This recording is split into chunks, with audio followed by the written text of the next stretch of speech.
Sebab itu bila semalam, malam tadi lah, sekitar lewat dalam pukul 11, saya mendapat kiriman daripada pemakluman daripada Suruhanjaya Pencegah Rasuah yang telah pun katanya mendapat izin untuk mendakwa Wan Saiful, Wan Jan dan Adam Radlan Adam Muhammad. Wan Saiful Wan Jan adalah ahli parlimen Tasik Glugur dan juga sebagai ketua perangan Parti Bersatu, serta Adam Radlan Adam Muhammad.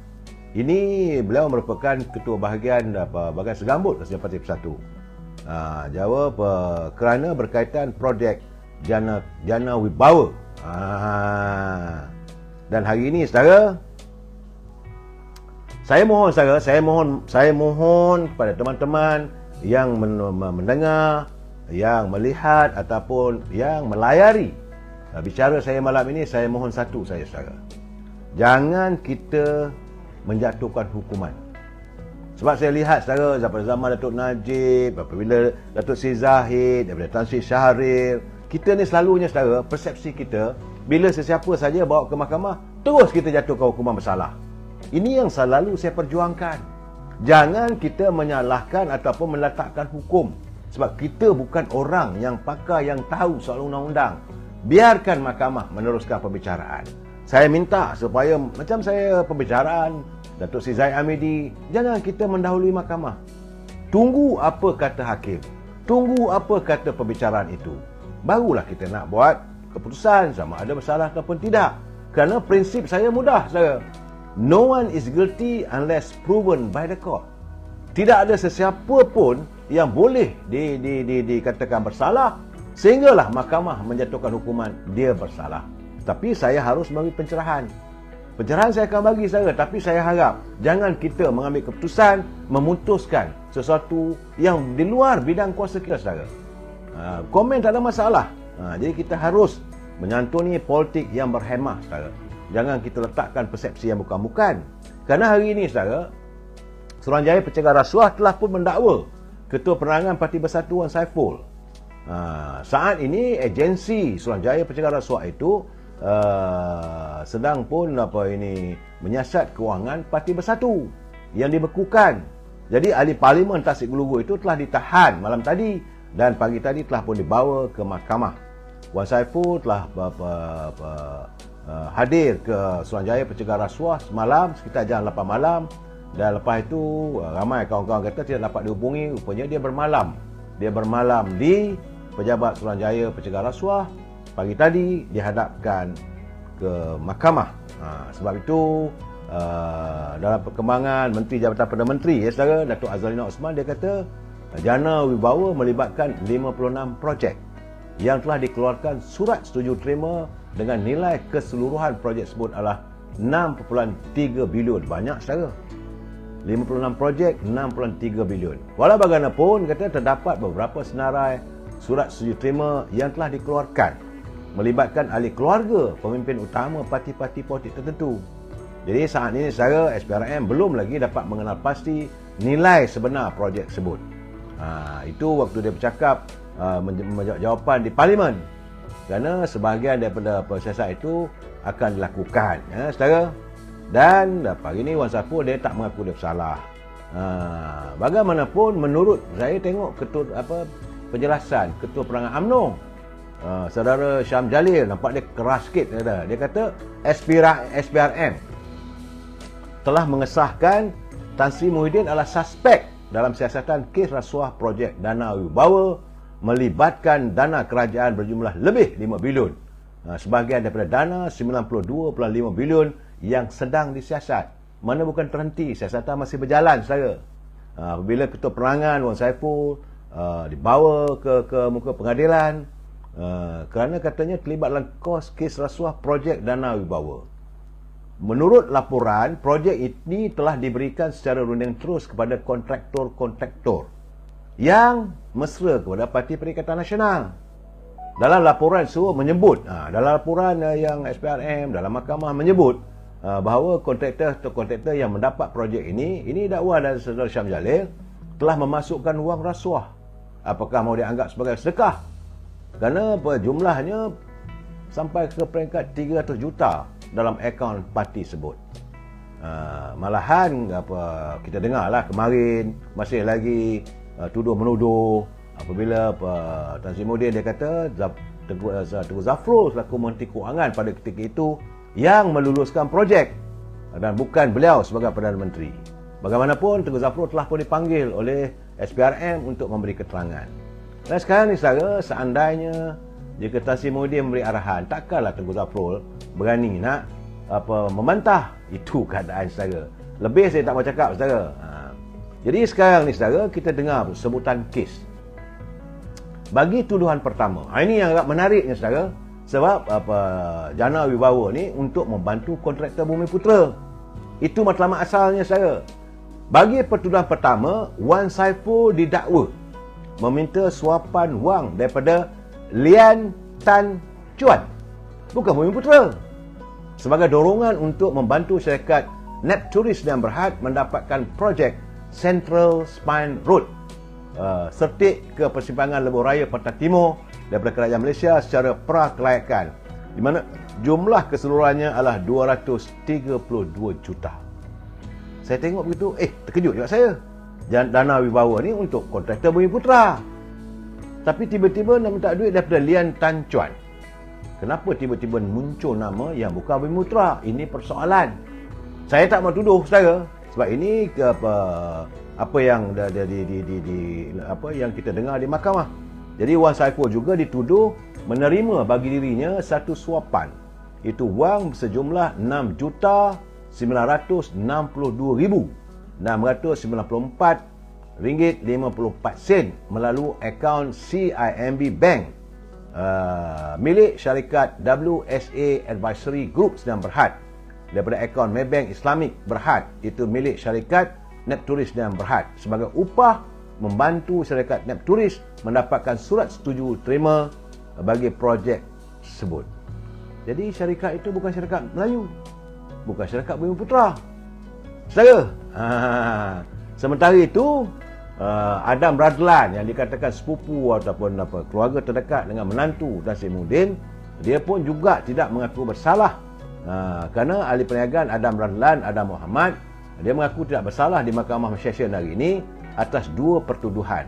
Pertama, meminta dan menerima rasuah melibatkan projek program Jana Wibawa Ekonomi Pemekasan Kontraktor Bumiputera Jana Wibawa. Bagi tuduhan pertama, dia didakwa meminta rasuah sejumlah 3.5 hingga 7%, antara 3.5 atau 7% daripada nilai projek yang akan diperoleh daripada pengarah urusan MIE Infrastructure and Energy Sdn Bhd, itu Mat Yusof Mamat, sebagai dorongan untuk membantu syarikat mendapatkan surat setuju terima bagi projek di bawah program Jana Wibawa daripada kerajaan Malaysia.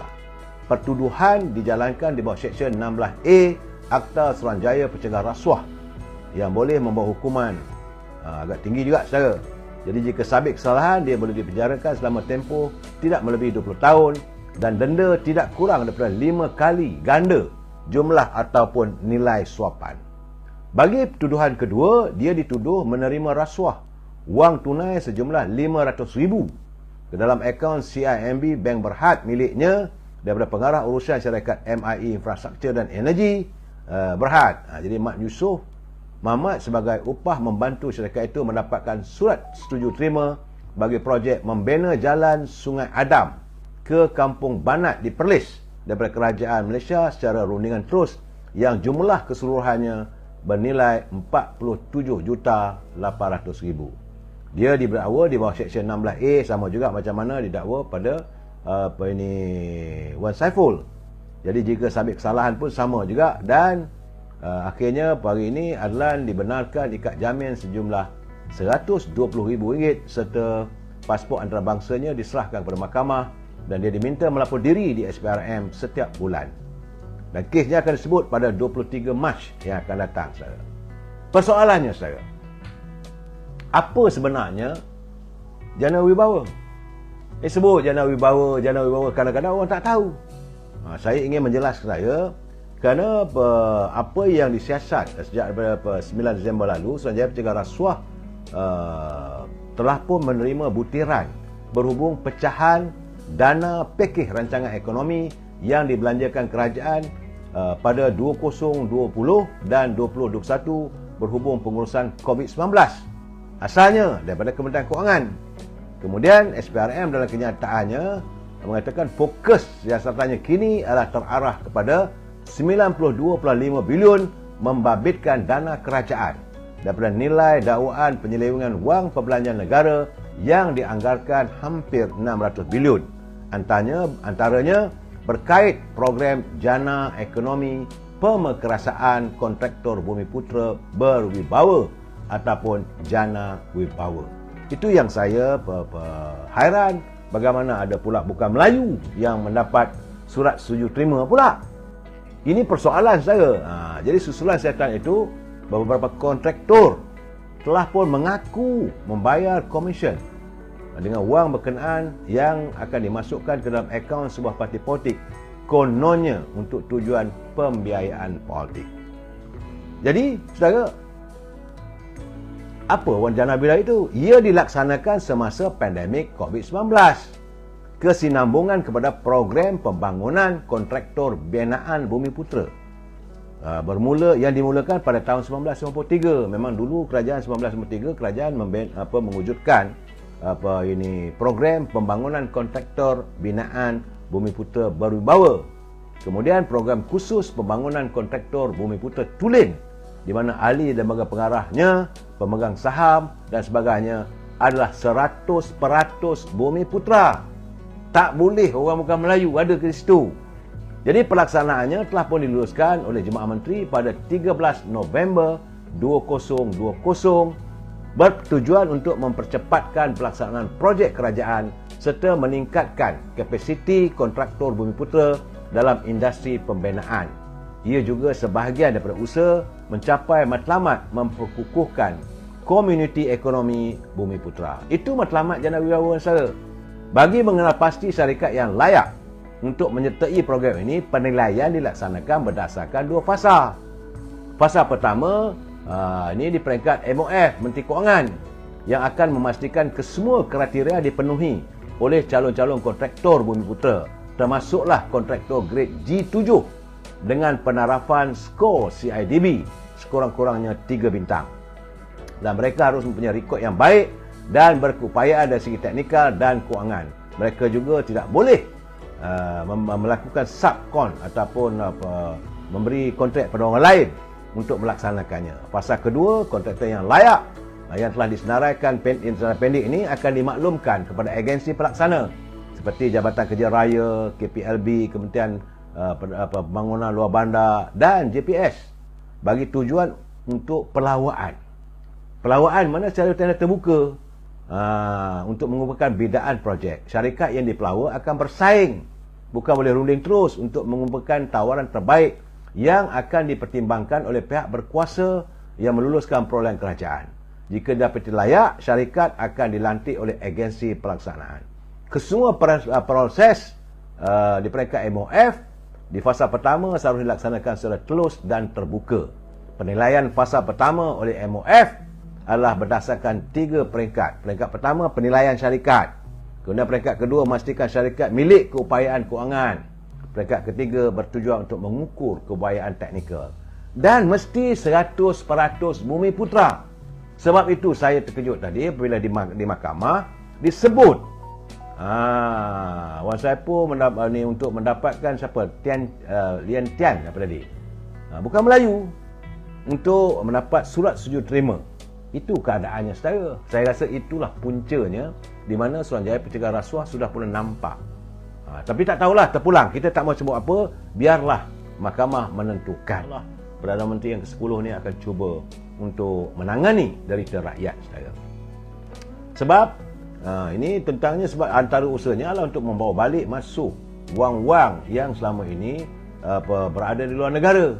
Sebab itu Datuk Seri Anwar Ibrahim menekankan tentang Pandora Papers yang beliau lontarkan waktu menjadi Ketua Pembangkang dahulu. Dan sebab itu menurut Datuk Seri Anwar Ibrahim, kerajaan memberi jaminan bahawa siasatan yang cukup rapi akan dilakukan ke atas semua individu tanpa mengira puak yang disyaki terlibat dalam isu Pandora Papers. Jadi menurut Datuk Seri Ibrahim, beliau telah pun mengarahkan badan-badan siasatan yang terlibat selain meminta semua ahli parlimen agar bersikap tegas dengan sebarang isu penyalahgunaan kuasa. Sebab itu katanya siasatan dijalankan berdasarkan bukti dan fakta. Tapi sekiranya wujud penyalahgunaan kuasa atau motif politik, mana-mana pihak boleh mencabarnya. Ini beliau menyatakan menjawab soalan bertulis daripada Ketua Wanita UMNO Datuk Noraini. Jadi menurut Datuk Seri Ibrahim, bagaimana kita negara harus bertoleransi kalau wang ratusan bilion ataupun ratusan juta ringgit dikeluarkan dan dibiarkan serta dilindungi oleh kerana menyokong pihak-pihak tertentu. Itu katanya boleh membawa porak-peranda dan malapetaka kepada negara. Sekarang ni pun sudah kita alami peritnya ekonomi sekarang ni, saudara. Jadi sebab itu katanya tindakan yang diambil oleh badan-badan sama ada Suruhanjaya Pilihan Raya, Bank Negara, Polis Diraja, SPRM, Lembaga Hasil Dalam Negeri, termasuklah mengambil kira beberapa langkah yang lain seperti untuk menyiasat tentang Bitcoin untuk mengelakkan daripada transaksi wang tunai.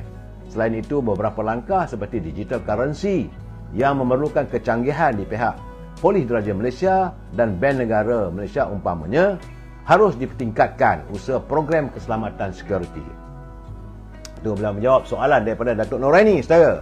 Satu-satu, sabar saudara. Banyak nak tanya saya tentang apa yang berlaku.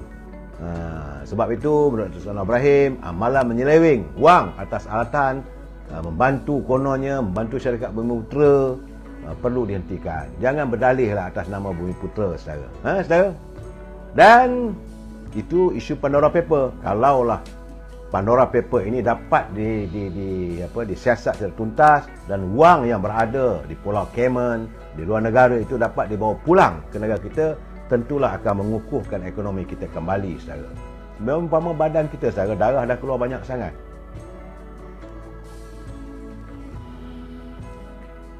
Saudara Rosli Rahim dia kata, Atuk mungkin dah ketak lutut. Biar pilah. Saya tak mau.